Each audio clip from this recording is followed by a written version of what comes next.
This conference will now be recorded. Well, thank you all for joining me for one more session of our virtual business networking. As always, we'll have three parts to this meeting. We'll go through a round of introductions.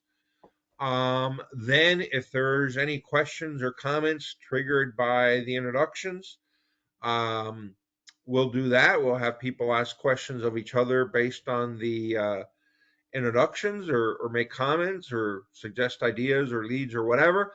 And then after that, we'll open it up for general discussion, which Paolo and I and Ken kind of started banging around a couple of topics. I'm sure we're not going to have a shortage of topics for general discussion.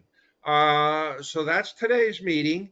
And being an old school gentleman, we're going to start with ladies first. And not only that, but also I think she hasn't missed a single meeting this year. So thank you very much for that.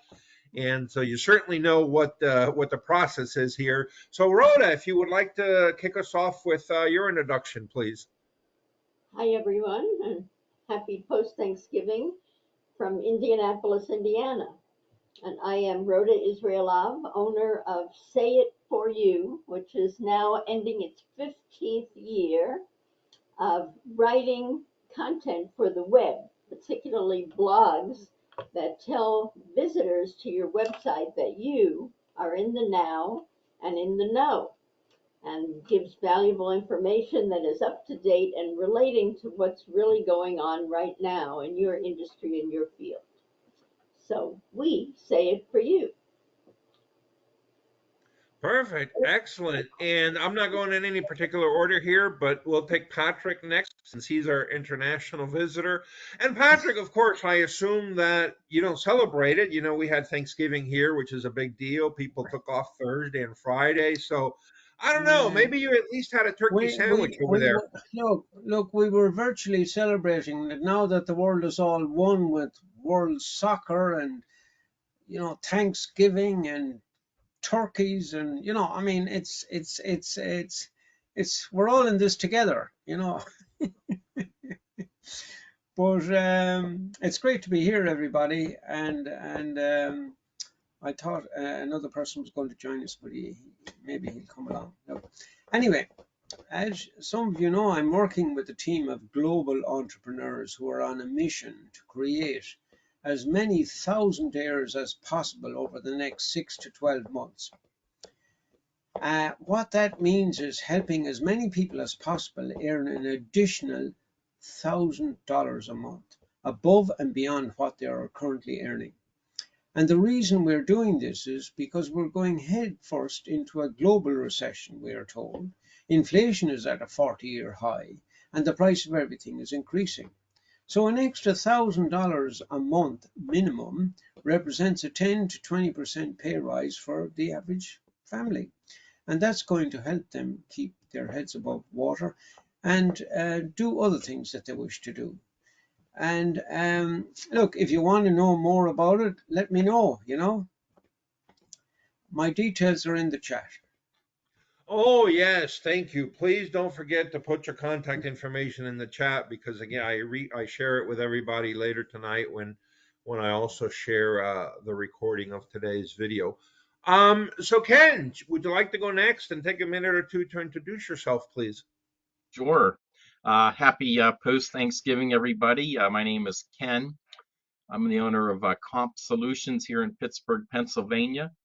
We provide IT services to small and medium-sized businesses, and that could entail your cybersecurity, your backups, disaster recovery, even voice over IP phones, your network, cloud computing. If it's technology, we can help. Ken with Comp Solutions. Fantastic, thank you. And Paolo, you want a back cleanup, please? Sure, I'd love to. Hello, everyone. My name is Paolo Agostinelli. I am located here in Pittsburgh, Pennsylvania, just west of the city. I am the owner of Equitas Funding Group. We're a real estate investment firm and development firm. We buy, sell, renovate, rent residential and commercial real estate. We're different in the fact that we take a consultative approach when working with property owners to develop solutions that maximizes their return on a property, whether it's to minimize capital gains or whatever the case may be. We work with we're able to work with property owners to come up with a consultative approach to maximize the value they receive, and we're able to do that in a variety of ways. Also, I'm a member of the Pittsburgh Real Estate Investors Association, Pittsburgh REIA for short, and I lead our commercial real estate subgroup.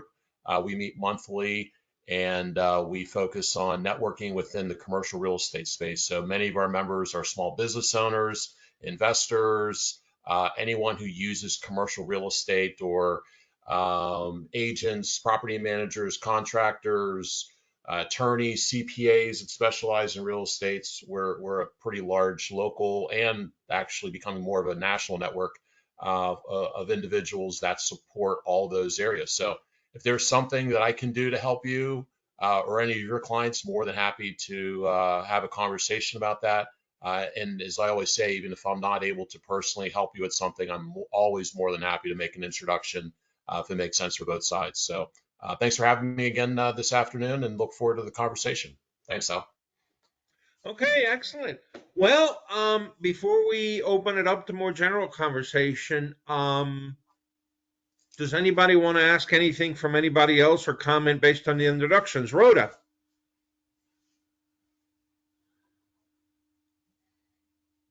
Okay, here we go. I never really understood, Ken, what voice over IP is. Yes, voice over IP is simply, in simple terms, it's using the internet to make phone calls, ma'am. Uh, Unlike your traditional phone lines, these calls go out over the internet. So what do? You go on the computer and you dial? You can still use your traditional handset, or you can use like a dial pad from a computer screen if you wish. Either one. Okay, and the advantages are? The big advantage is it gives you a lot more flexibility than your traditional phone line. It's really the wave of the future. You know, many things are moving to a cloud-based application, which this is, versus your traditional landline. Your traditional landlines are kind of, how can I put it? They're not really being supported and kind of being phased out. So this is kind of the way everybody's moving. But from as compared with cell phones, how does that fit in? Well, this you would typically use in an office environment, and it would supplement your cell phone. You know, like a business may have a cell phone number, but also your traditional landline number. So the voice over IP would replace your traditional landline number, Rhoda. Okay, okay, I see. So it's Wait a not minute. important. Let me interject there for a second. See if I understand this correctly, Ken. Um, so so Rhoda is trying to compare the voice over IP to the cell phones. And I think the benefit over voice over IP, again, in an office structure, in a small business structure, right? I Hmm. think would be one, a lot of times you want to have sort of a central number, sort of PBX type thing. Maybe a receptionist answers the phone and then routes the phone call. So you wouldn't be able to do that with a cell phone because everybody has their unique number as opposed to like a Exactly. single number for the enterprise. And two, and this I think is also fading away. But I know sometimes the reception for the cell phones inside buildings and metal structures and things like that may not be the greatest. So you still want that line simply for the quality of the connection.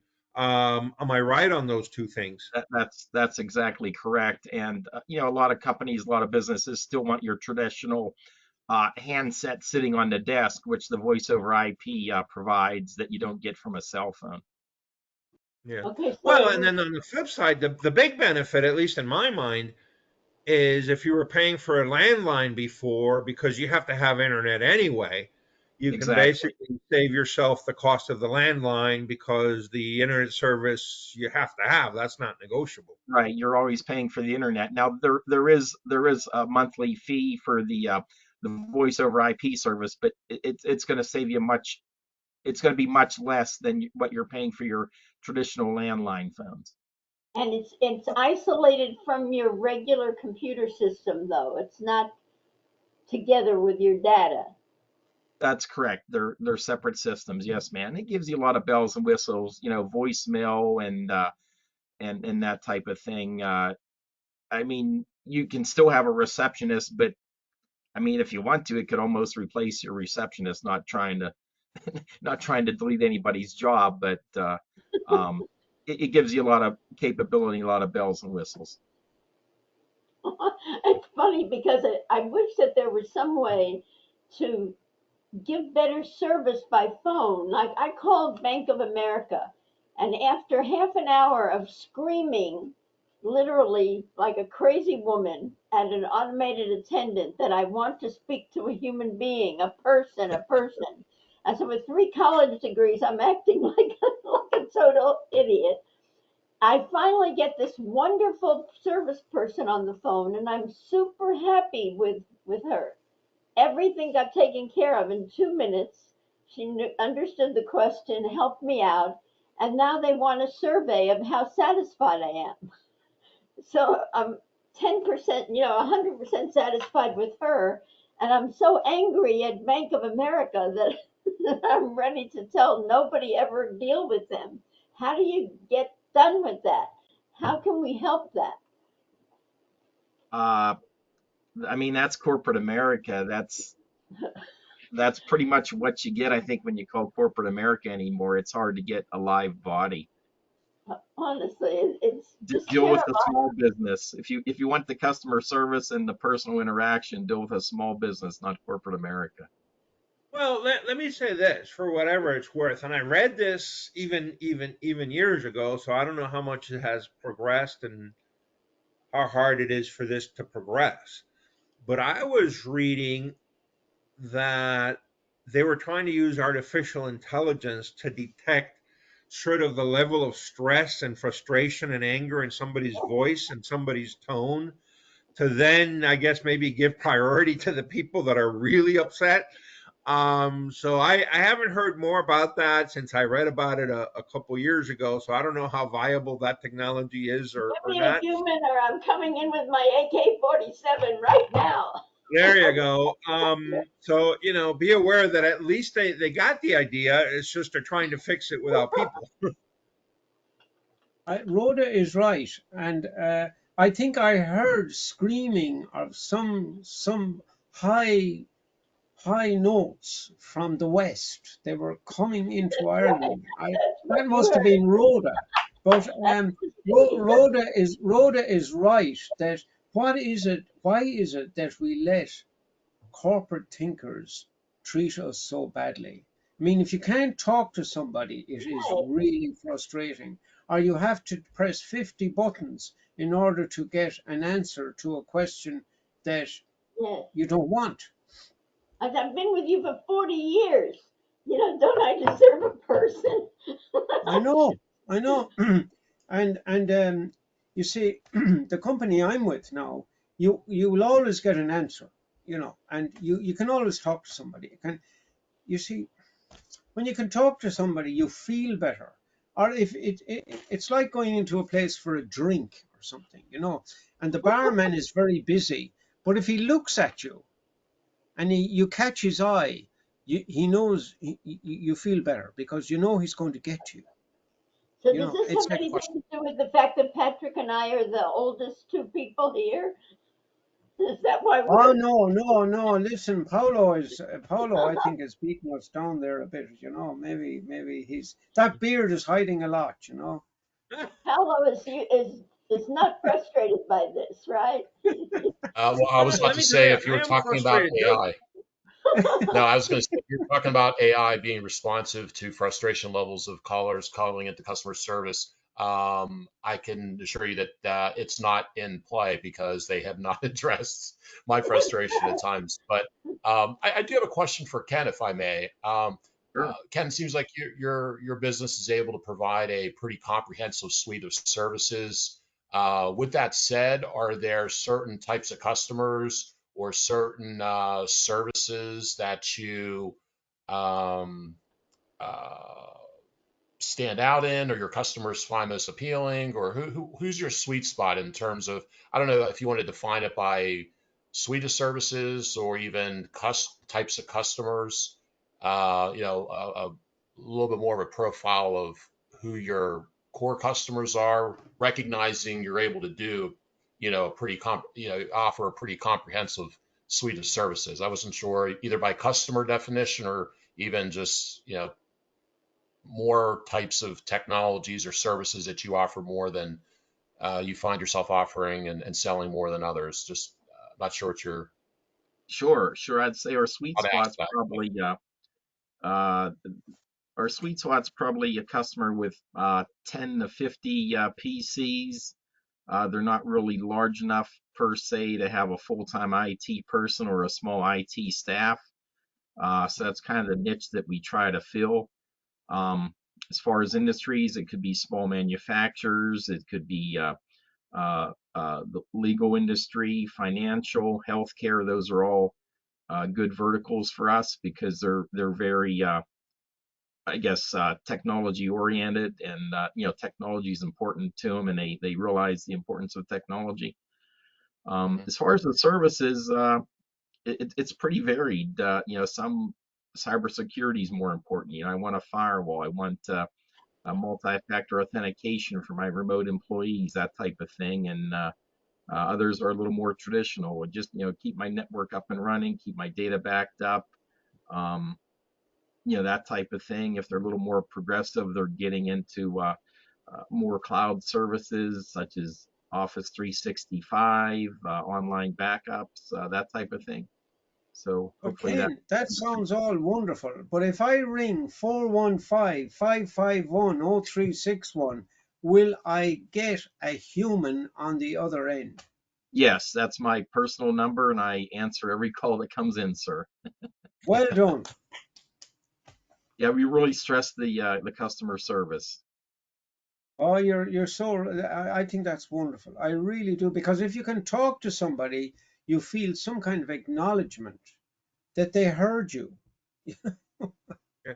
Well, by the way, let me say this, and I see this commercial all the time. I think it's on Bloomberg when I put the radio on the truck to go somewhere. But we have this service. I've never tried it. All I do is listen to the radio announcement, but it's called Ruby, and I'm sure there's others where basically it's exactly that. It's like a third party receptionist, so that when you call there, there is a person that comes on and again, I'm not sure what they provide, if they text the person to tell them to call back or they take a message or whatever. So I have no clue if the service is good, bad, or indifferent. But at least, I guess what I'm trying to say is be aware there's a third party that has recognized that need and is trying to have their business be that initial real live person that answers the phone and then they handle the phone call from there. So Ruby. Yeah. I mean, with that said, I mean, I could see Ken's company, they're providing services and infrastructure, but it's up to the customer, their client to determine, how they want workflows to work, or, I mean, even, looking at the different cybersecurity, or even, I mean, looking at healthcare, small manufacturing, small manufacturers working on government projects, they're going to need other types of maybe security than other types of industries, or healthcare. If there's additional security that needs to be put around you know data that's being transmitted for HIPAA purposes, or whatever other privacy services. So I mean I could see a lot. I mean I could I think a lot of that falls on the not on the Kens, but on the Ken's company, but on the clients who define the requirements for what they need to, so they can use what they need operationally based on their vision for how they want the customer experience to be laid out as someone calls, or someone or how data gets transmitted in the background. So I think these are all good points, all frustration points for end consumers. But I think that, that falls, to me, that falls into, you know, defining requirements by the client, who's hiring Ken to develop the processes and everything in the background needed to support how they want to operate their business and how they want their customer experience, if they're even thinking about the customer experience, to pan out. So um, I think that's spot on, Paolo. Spot on. What another thing I'd like you to consider, Ken, would be that when one lands on your web page, that you have these questions, but then at the bottom you say, well, if none of these questions address your particular um, interest, we'd love to hear from you. Call us. Sure, absolutely. We're here Now, for Ken, let me ask you. you a We're question. here for you. Yeah, since we're kind of today picking your brain here, is there a use case for voice over IP in a residential setting, or is it simply going to cellular and that's it? Because again, you don't need that centralized number, that PBX, that receptionist. It's just people wanting to talk to you. And maybe just to round that out, there used to be an issue, and I'm assuming it's still there, where you had to be careful if you did voice over IP for residential because you can call 911 in case of an emergency. And the third thing is sometimes at the residential level, the cell phone signal is not that great, but I know there's these boosters that you can buy. I don't know how well they work or not. So could you kind of comment on all those kind of different things? Oh yeah, absolutely. The voice over IP, it is capable of being installed at a residential level. I'll say it's not real popular and probably will never be real popular because you kind of already touched on it. They don't need a centralized PBX number, whereas a business would. And I think most residential has even retired their landline and just gone exclusively to cell phones. Let's see, your other point was the cell phone reception at a residential. Um, yeah, I believe all the cell providers do provide boosters if you're not in a real good location. I'm not real familiar with that because I don't really get into cell phones. I don't work for a cell phone company, but yeah, there's certainly um, resolutions out there if you're in a poor reception area. But I think the towers have gotten to the point where that's less of a problem than it was 10, 20 years ago. Um, so I'm not even sure, how popular or how often the boosters are used. And I'm sorry, so what was your third point? No, that I mean it's almost irrelevant, but that voice over IP probably still can't be used to call 911, right? Oh, yes, it does have that capability. It is at least the one that I resell does have a 911 capability. Yes, sir. Now whether they Oh, all well, do, cool. I don't know, but the one that I resell does have a 911 capability. Absolutely. Okay. So Rhoda. Ken, how has this work from home trend, during and now post pandemic affected what you do with voice over IP? I don't do a lot of voice over IP to be honest. I've been pushing it more and more as a traditional another service I provide. Um, I don't think really working from home they can they can use their like a dial pad from their computer if they're working for an office that is Yeah, hooked up with the voice over IP, that can be configured to work from home also, if that's your question, Rhoda. yeah, that's what I Yes. meant. So does that people are asking about that option now? Um, they are. Me particularly, not really, because I haven't done a lot of voice over IP, but if they need to work from home and use the voice over IP, that option is available for sure. Okay. I think people, just like I'm curious about it, I think that that's a topic that would get you in the door to talk about other things, because that's one that people want to know about. Hmm. Absolutely. Okay. Well, any more questions or comments based on the introductions? I actually have a question for Rhoda when she gets back.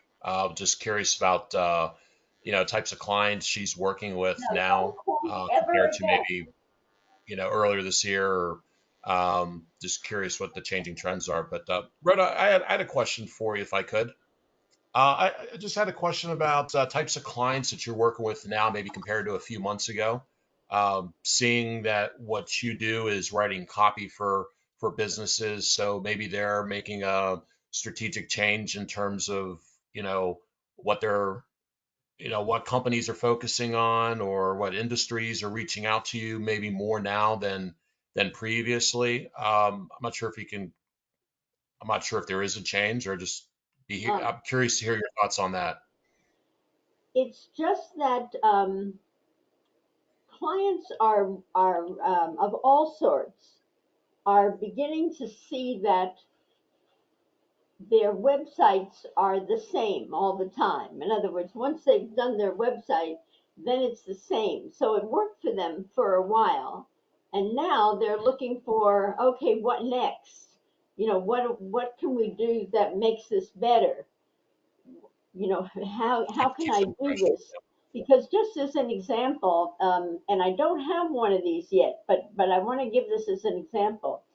A car company, like a dealership, would pay about $5,000 to put a Sunday ad in the newspaper for their cars, maybe half a page on a Sunday afternoon in our paper, and it would cost about $5,000. And they could have a blog post a week from me for that same amount of money.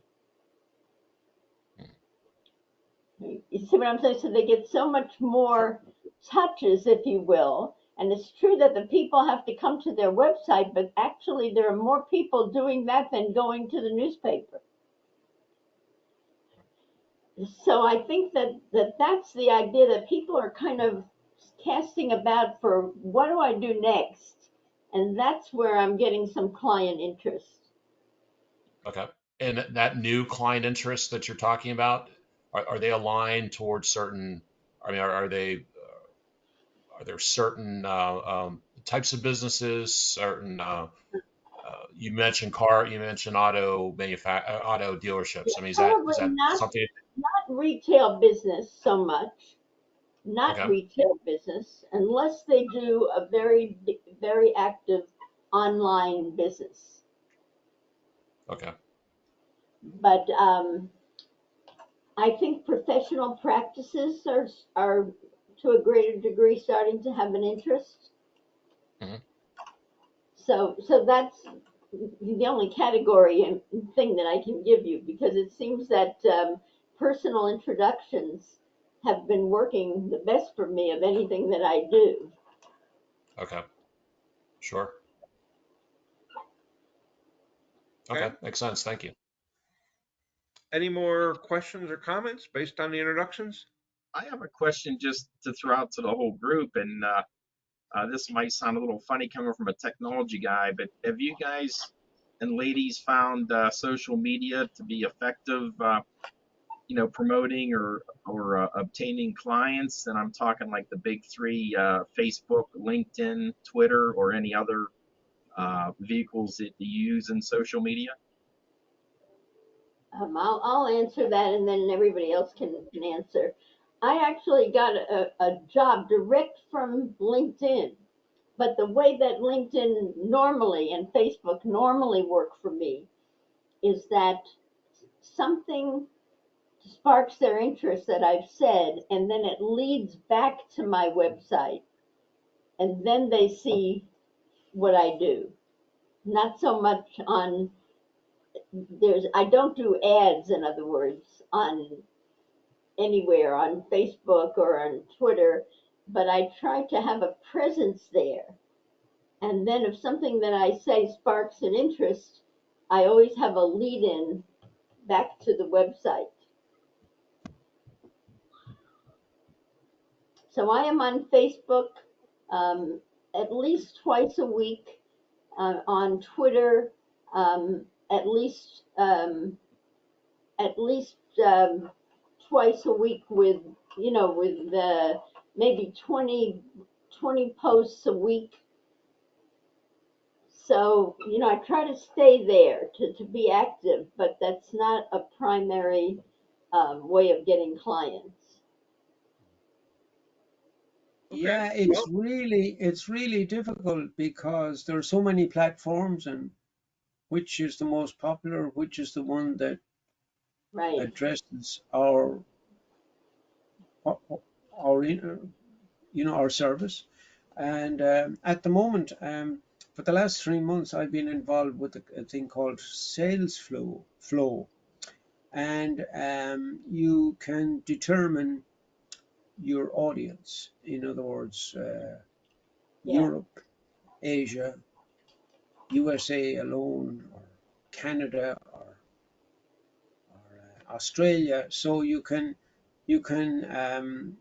they have a huge database of contact details, and you can send these people a few words and ask them, are they interested, and you can follow up with them. Now, it's you see, you're trying to have a conversation about a conversation, right? But they're either interested or they're not interested. Now, it's a bit harsh, that, but um, we're just trying to open people's minds, and would you like to know more, basically?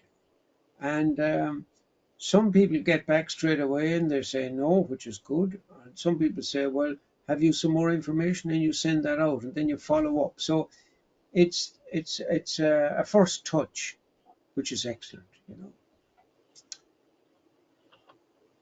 okay. Paolo, you want to comment and then I'll go? I'm sorry, was that directed to me, Sal? I didn't I hear was you. just going to say, if you wanted to comment on or answer or comment on Ken's question, and then I'll go. Yeah, I guess it really, myself personally, a lot of what I do is referral based. A lot of based on previous working relationships. The one thing I'll say, and I was thinking about this when I was listening to everyone else. I was thinking about the kind of the strategic marketing aspect of all this, which is depending on what your goals are. Is it to create awareness for your product, for your service? Is it to attract clients? Is it to attract investors? Is it to attract, what are you, what are your goals, and how are you going to execute that based on what you have online? Also, consistency of messaging in terms of, if you're going to utilize Facebook, especially maybe for business to consumer transactions, you need to be out there pretty consistently, and it sounds like similar to what Rhoda's talking about and what Rhoda has done and is doing. Same thing with LinkedIn. If you're looking more on business to business leads, utilizing LinkedIn, having a strategy for the content that you, and Rhoda knows this probably more than anyone, which is creating content to geared towards those specific customers you're looking to attract, and even you know what messaging you want to put out there based on what your marketing strategy is. So I think that all has to be thoughtfully thought about in advance, and then the implementation execution is important. So the consistency of all that, one, putting the plan together, two, implementing that and putting content out there consistently. I think a lot of people take a lot of small businesses take that for granted. Um, so I do see people in a lot of real estate related industries, creating more of a public face out there. If they're more business to consumer, maybe they're on Facebook. I'll see ads pop up. I'm seeing more legal and financial services ads or sponsored ads showing up on my Facebook feed. Um, but especially, and then there's LinkedIn. I mean, more business, much definitely business to business type type customers. But even still, from what I see in terms of being on the end of, and I'm fine with receiving, but I'm always open to messages, but it seems like a lot of times those messages are unfocused, and I wonder what their, what their marketing plan is, or why someone thought that this carbon copy, blanket message is going to attract me or anyone else. Um, so, but I see a lot of people using, both those platforms more now than maybe 6 months or even a year ago, depending on if they're looking to reach, your consumer slash retail customer versus your business to business customer on LinkedIn. So, a few random thoughts on that, but hope that's helpful. Well, Ken, I'll take my stab at answering your question, and I'm going to go to the beginning of time, because I think this what we're seeing now with LinkedIn and social media is maybe the second cycle of everything, right? And by the beginning of time, I mean when email was first coming out. If you remember, you know this because you're in technology, it started with the Department of Defense, right? And then some of the universities got on board, and then some of the big corporations got on board. And at that point, I think it was very reasonable to deal with somebody via email that you didn't know, because just the fact that they either belong to the Department of Defense or a major university or a big corporation, there was some credibility to them, right? The scammers weren't all over the place. And dealing with them, I mean, like if somebody emailed you and said, "Hey, maybe you had some conversation, but can you send me this book?" Right? Yeah, you'd send them the book in the mail because you kind of trusted them to return it at some point. But then, of course, email went to the masses. I don't know if you remember.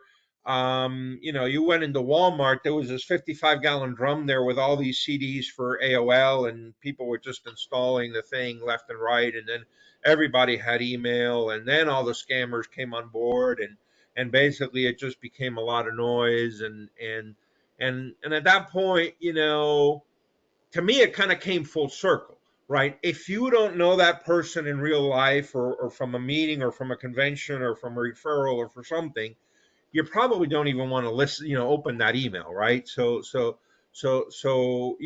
we came from a system where you could trust people that you didn't know back to a system where you can only trust people you know. And also because, frankly, at one point there was a little bit of a technological barrier, right? If you were using email, you were a technologically sophisticated person, which, no guarantees, but more than likely you weren't some kind of scum of the earth scammer. That's not true anymore. And so I say that because to me, this whole issue of social media and LinkedIn has had a sort of a similar cycle.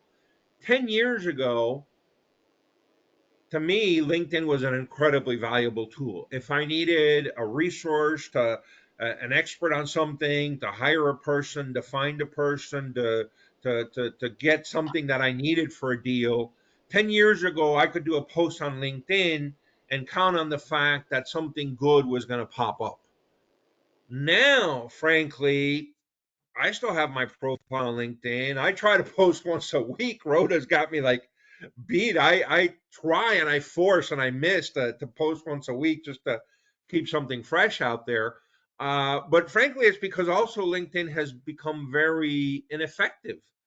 Everybody's on LinkedIn. It's just the to use a techie term, the signal to noise ratio is terrible. And so, frankly, bottom line, it's become borderline useless. It goes back to the same thing. If you know somebody, then maybe you can communicate over LinkedIn or refer somebody or use it that way. But it all goes back to first having some real life connection. LinkedIn is not generating or substituting that initial real life connection. So I hope all that makes sense and sort of answers your question. Yes, yes. Thank you. Thank you. And I don't know if anybody wants to add anything to that. think it's wonderful to be able to talk to somebody. We need to be able to talk to somebody It's funny because because about 35 years ago, my mom retired and moved to Israel. And so to stay in touch, I would write her a letter every single week. And I would write, it was almost like a diary of what had happened to me during that preceding week, what fun things I had done and what problems I had encountered and how I solved them. And, so it would become a habit. And it would force me to look back on my own week and my own life and see what was going on.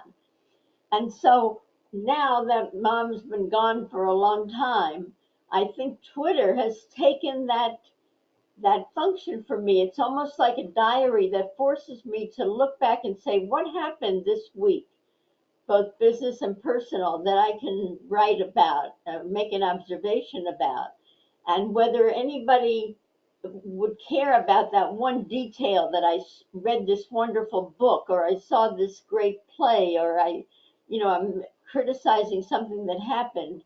It helps me reflect on things. So there's a function of the person writing these posts in terms of themselves. They're almost speaking to themselves as well as to the people who might read it. At least for me, that's the effect that it's had. Well, but you know what? I will tell you, and maybe this is you guys can tell me if you have the same pet peeve or the same issue or the foresee the risk the same way. But when I think about Twitter, not to pick on Twitter, but also LinkedIn, also Facebook, right? And you're using it almost as a diary to yourself. But I think part of the value is that history that now gets accumulated in that platform. If that platform were to disappear for whatever reason, whether it's a hack, somebody buys it and shuts it down, or it just loses popularity or gets overtaken by something better, whatever, you're going to lose that history that now you've placed on that platform. I'm assuming you don't have a backup, and it that's something that again I worry about, that we're putting our information on these platforms that we don't control, and it could disappear overnight any day. That's Not why just this. blogging, and that's one of my arguments when I sell blogging, because unlike your posts on Twitter and Facebook, which ultimately disappear, meaning, you're not going to go back 6 years and see what you wrote 6 years ago on Facebook, even if Facebook is still alive. But what you blogged about 6 years ago is going to be on your website. And it's going to be literally helping you on SEO, because those keyword phrases are building up in your website. So that's actually one of the selling points that I use when I'm talking about the value of blogging. And along the lines of what Sal was talking about, and even Rhoda here, in terms of using social media as a diary of things through time that's not maybe related to business, is how that information is being used. Whether it's I mean, the FBI last week determined that for the sixth time in the last 2 years, said that TikTok is a national security threat.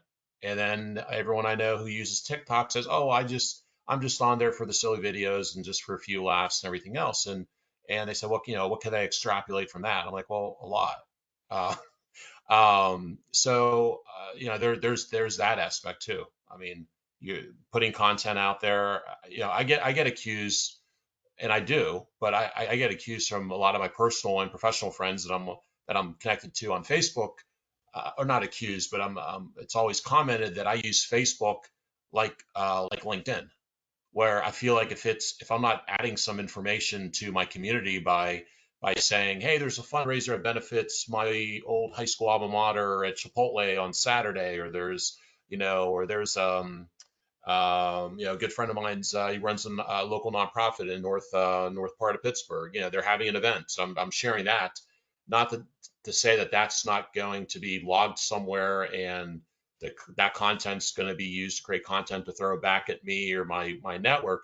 But that's if I am going to use social media platforms for non-business related activities, that's my spin on it. I'm trying to add content to it, and so I'm not taking pictures of what I ate last night or anything like that. But I'm trying to like I said, I get accused quite a bit of using Facebook like I do LinkedIn. I said, well, no, I think it's a better use for maybe what some of those people are saying that to me are using it for, but it's all conjecture. But yeah, I mean, but my main point is how is that information being used when you put it out there, whether it's intended or not.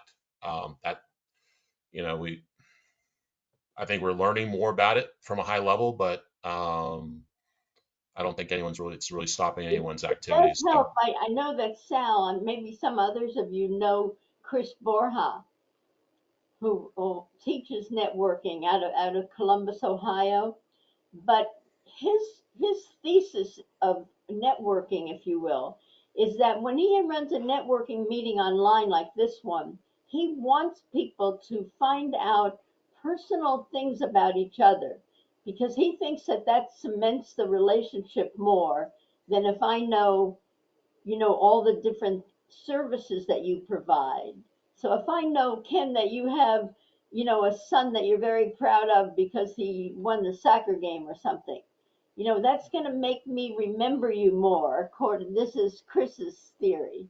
And so he always encourages people to share personal details about themselves, and that's not going to be dangerous. I mean, nobody's going to blackmail you because you shared that your son won the soccer game. You know what I'm saying? But it does cement the relationships. So in that sense, Well, when I say use it as a diary, that's what I mean. If I'm excited that I read this wonderful book or saw this wonderful movie, um, it's just one more connection piece. but let me say this, not to be too much of a devil's advocate, but to throw out an example of something that could even be a gray area, right? Let's say there's a person that is out in a state or a location where it's legal to smoke marijuana. So now they're posting on Facebook that they're there with their buddies on a boat smoking marijuana. And again, let's even start with the assumption, presumption, whatever, that where they were doing it was legal. But now they're interviewing for a high level job at whatever, Yeah, pick your spot, a bank, Department of Defense, whatever. And even though, of course, those people could ask and maybe even recognize that, hey, maybe this was a legal activity at the time it was undertaken, and if it's at a bank, maybe there's not a safety issue, whatever. But still, yeah. is that something you want to put out there for the hiring manager to see? No, the answer is no. We used to caution our college students when I was a career advisor at Butler, no, not to put stuff like that out there. But if I say that you ought to go see the movie, Armageddon, because it talks about the era of the 50s, that can start a conversation, but nobody's going to not hire me because of that. So yeah, you need to be careful what you share. Well, but again, not to put too much of a fine point on it, you don't know what's going to turn off the Yeah, person, the hiring manager, the organizations, the executives on the other right. side, right? You know, um, there's some movies out there that are Yeah. perfectly legal that some people may not like the movie. I mean, it's funny because if I were in a bank and I'm hiring somebody, I really don't want to hire someone that's filled with tattoos. But at the same time, there's nothing illegal about them having a tattoo. That's what they decide to do. And I'm not supposed to discriminate against them because of that. But to me, that would be a turnoff. I hope none of you are filled with tattoos where I No, am. I don't have tattoos. But what's interesting about this conversation is that why are we willing to share so much personal information with the world? Why is that? It's a way to connect. And it's hard to explain, but it's Yeah, but I I mean, don't I think we're I could go to thinking. movies by myself. I rarely do that, but I have done that. So you go to a movie by yourself and you see a really good movie. Don't you want to tell somebody about it?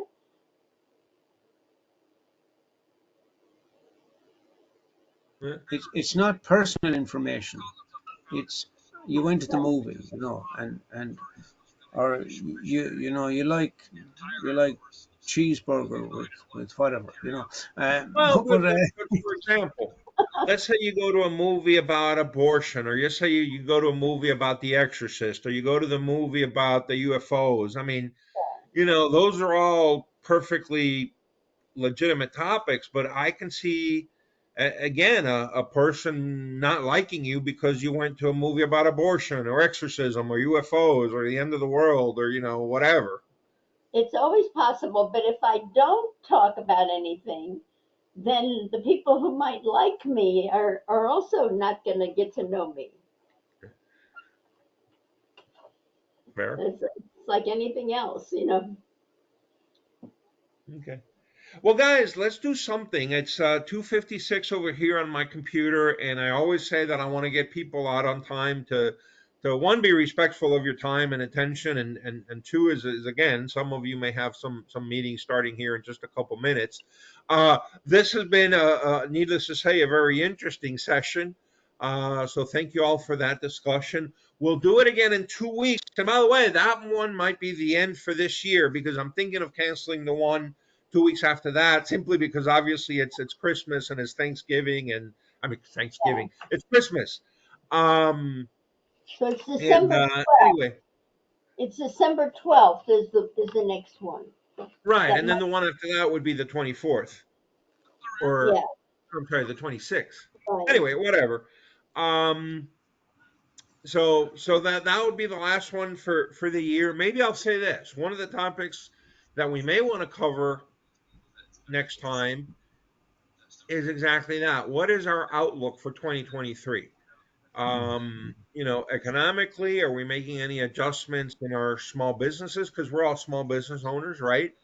Ourselves. And then what are we seeing other people, other small business owners doing? So I'll leave you guys with that homework to think about what do you think is going to happen in 2023, and what adjustments you're making and what adjustments you see others making. And that'll be our topic of discussion for December the 12th. And thank you, thank you all thank for you, joining me. thank you, Sal. And look, over the next couple of weeks or wherever, if you meet people and they're looking for an additional income stream, look, I'd love to talk to them, and they can explore it on their terms. And home-based business in 33 countries, unique product, amazing, wonderful. Okay, perfect. All right, see you guys all in 2 weeks. Write to And Santa Claus before it's too late. good to meet you, Ken. Thank you. Yes, Ken. Take care. Wonderful. Wonderful. Paolo, thank you. Have a good day, Sal, everyone. Rhoda, Thanks. thank you.